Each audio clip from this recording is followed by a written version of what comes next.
1, 2, 3. Oke, jadi goyang semua. kita gak pakai tripod karena aku susah duduknya kalau agak terlalu maju. Jadi maaf ya guys kalau goyang-goyang sedikit videonya.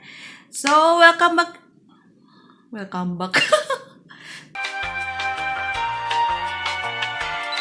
Assalamualaikum, hai guys, welcome back di No Sharing. Udah lama banget Nay gak sharing, goyang semuanya.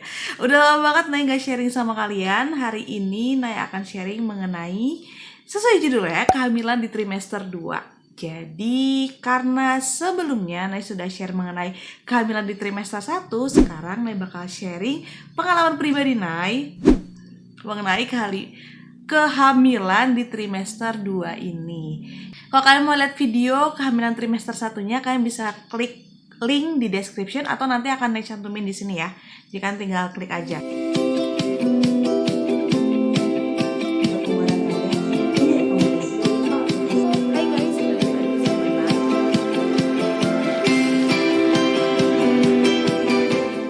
Oke, hari ini ketika Nay lagi nge-shoot video ini, Nay lagi ada di week 28. Oh, jalan 29, 28 weeks, 6 days. Nanti Nay screenshot aja ya, semoga kelihatan. Nah, ini tuh di trimester 3. Jadi Nay baru bikin video ini benar-benar setelah fase trimester 2-nya sudah selesai. Kalau dilihat week 28 itu kita ada di trimester 3 minggu kedua. Minggu kedua trimester 3. Tuh, nih ya. Kelihatan kan? Nah, jadi emang Nay baru bikin videonya setelah fase trimester 2 selesai. Apa aja sih yang kemarin Nay rasakan selama trimester 2? Oke, kita mulai dari yang pertama. Yang pertama adalah mengenai mual dan muntah. Itu di trimester sekarang yang Nay rasakan itu udah mulai stabil ya. Artinya udah nggak sering muntah, udah nggak sering mual lagi. Dulu kan trimester 1 kayak tak ada hari tanpa muntah gitu ya. Nah, kemarin trimester 2 itu muntah-muntahnya cuma sampai di sekitar week 16, 19 lah. Jadi kayak 4 bulan. Di 4 bulanan itu kita masih muntah-muntah. Tapi setelah itu udah menyenangkan sekali, udah nggak muntah lagi. Terus juga udah nggak sesensitif sebelumnya. Jadi kan di trimester 1, nah itu sangat sensitif dengan bau. Jadi nggak bisa nyium bau-bau masakan. Trimester 2 alhamdulillah udah mulai agak berkurang sehingga bisa masak lagi sekarang. Terus selanjutnya mulai sakit-sakit badannya ketika tidur. Jadi ini lebih sakit dibanding di trimester 1. Karena di trimester 2 ini kan udah mulai membesar ya ukuran perutnya. Babynya juga udah mulai besar. Jadi agak lebih susah tidur sekarang. Karena kayak mau gerak aja tuh butuh effort, mau balik dari sisi ngadep kiri ke ngadep kanan tuh butuh effort gitu. Ini sekarang ukuran perut Nay di hari ini, Nay foto ya menggunakan baju ini juga. Itu Nay sekarang di 8 minggu tadi ya. Nah, selanjutnya di trimester 2 ini kita tuh juga udah bisa melihat jenis kelamin baby kita.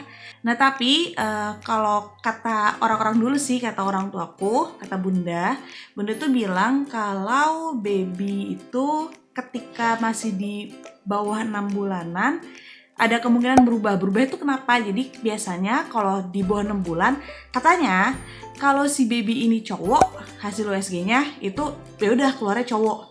Tapi kalau cewek tuh masih ada possibility nanti ternyata cowok. Karena mungkin masih ngumpet, posisinya masih belum pas gitu. Kemarin aku ketika USG 2 bulan terakhir, berarti di bulan 5, bulan 6, itu kita udah USG dan hasilnya tetap cewek. Jadi alhamdulillah kemungkinan baby aku cewek.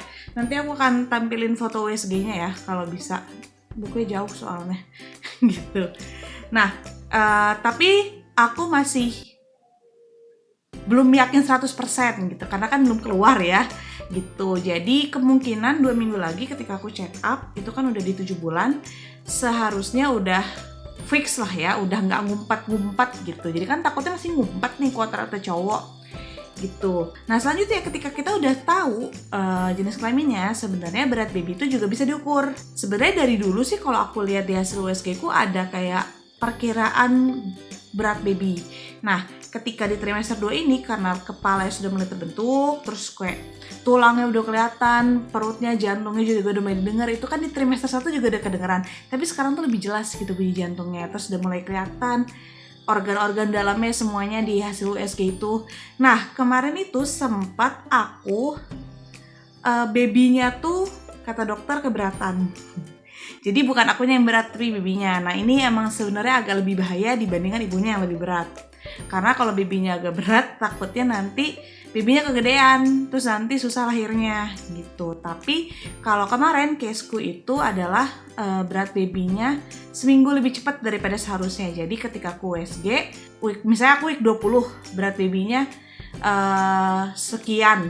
Itu harusnya masih minggu depan beratnya segitu. Jadi kayak agak keberatan sedikit gitu badannya. Jadi kata dokter aku udah harus mulai ngontrol makannya, jadi harus mulai kurangin ngemil gitu.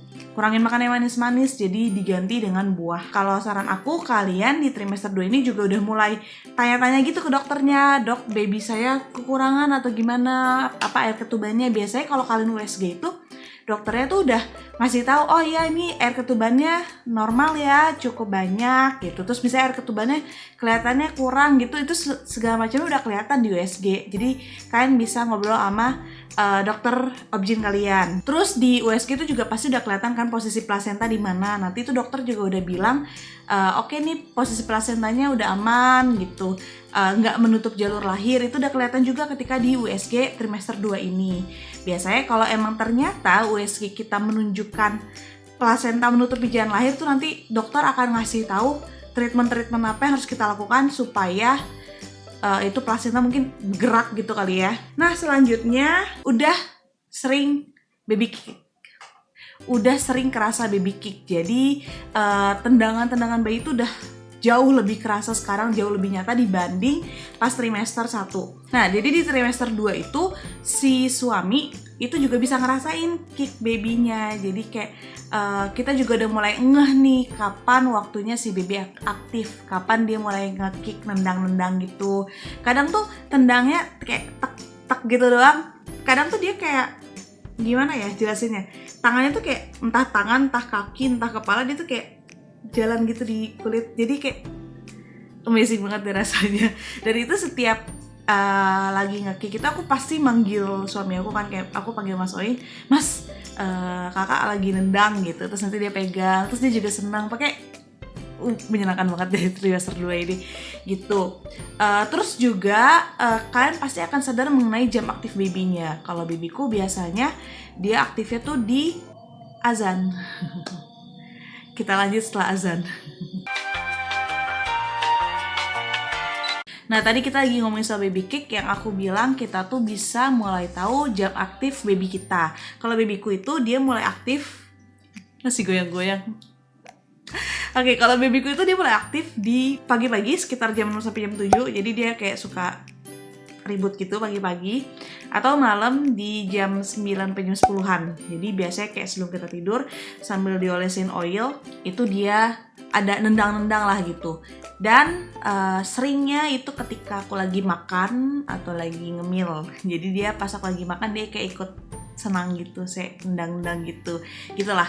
Itu mengenai baby kick. Terus selanjutnya di trimester 2 ini aku juga udah mulai kayak keluar cairan dari daerah payudara. Dari puting susu tuh dia udah mulai keluar cairan.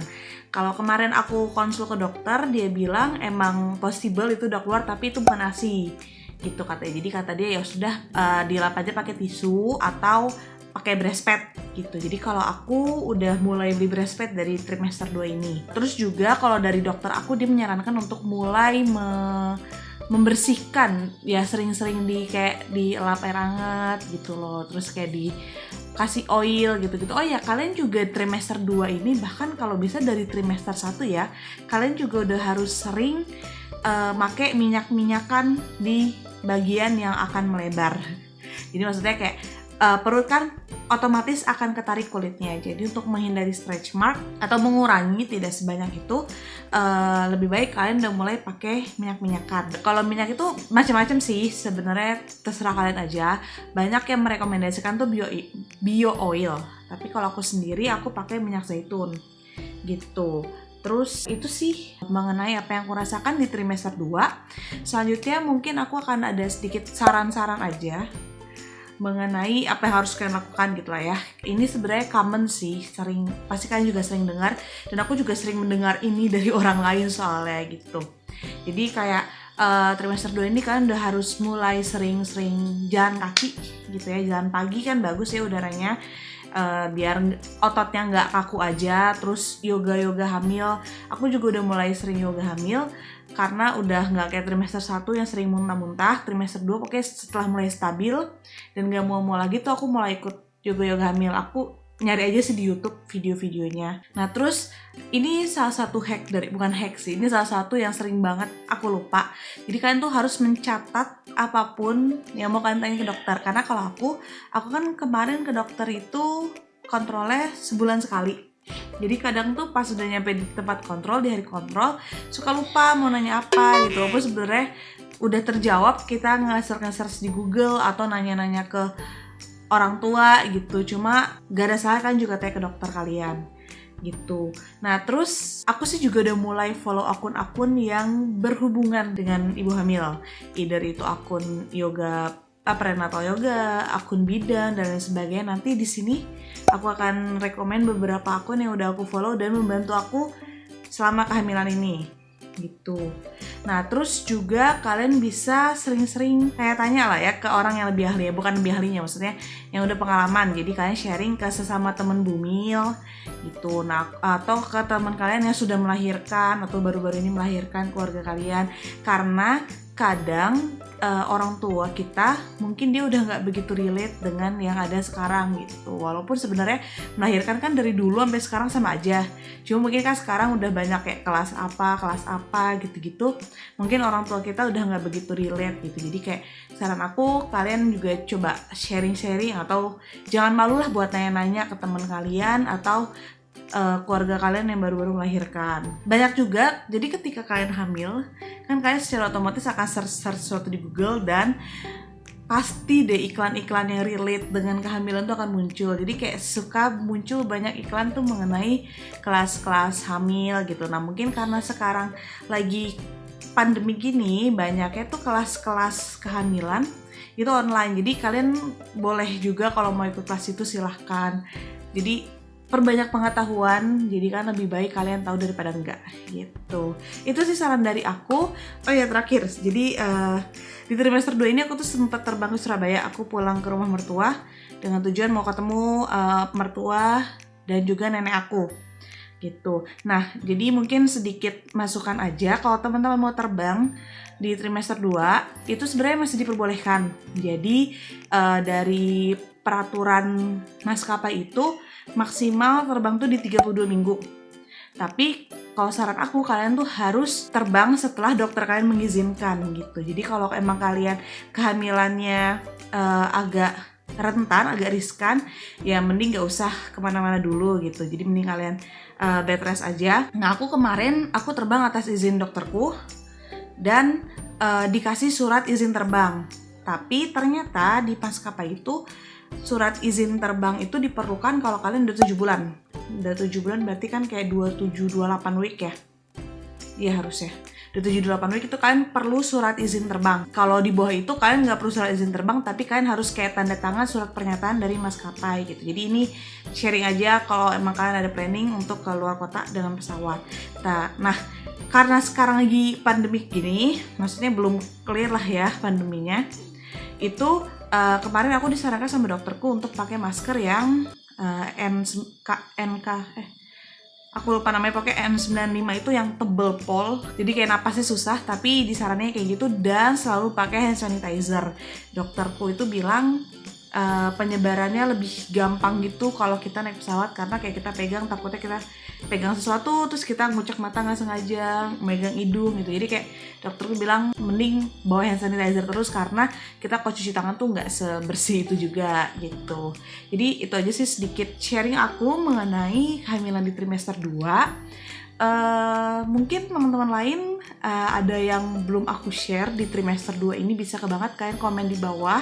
Terus kalau ada yang kurang-kurang yang belum aku sampaikan, terus kalian juga punya pengalaman, bisa share juga di bawah supaya teman-teman kita yang lain yang sedang mengalami trimester 2 atau yang lagi mau hamil bisa mendapatkan ilmunya juga gitu kan, kita bagi-bagi info nggak ada salahnya.